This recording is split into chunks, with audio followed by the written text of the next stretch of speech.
With summer storm season fast approaching, I want to take a moment to recognize and thank a group of individuals who often serve quietly, but whose impact is anything but small.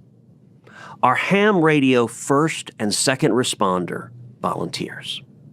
When disaster strikes, communication is everything. And yet, it's often the first thing we lose.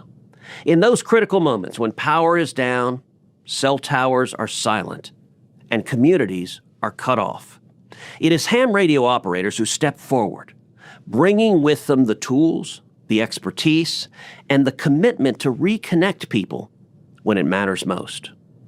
We saw this clearly during Hurricane Harvey in 2017, when catastrophic flooding devastated communities across Texas.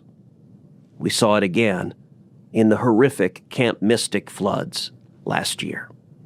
These were treacherous storms that tragically took hundreds of lives and left countless families searching for help, for information, and for hope. I've had the privilege of meeting with ham radio leaders from across Texas, and I've seen firsthand their dedication, their professionalism, and their deep sense of service. These volunteers give their time, skills, and energy simply because they care about their neighbors and their communities. As we prepare for yet another storm season, their role remains just as vital as ever.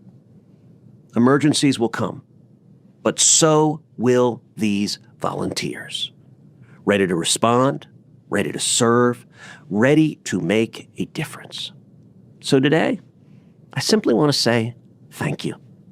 Thank you to every ham radio operator who steps up in times of need. Thank you for your commitment, your courage, and your willingness to serve others. Your work strengthens our communities, and we are deeply grateful for it.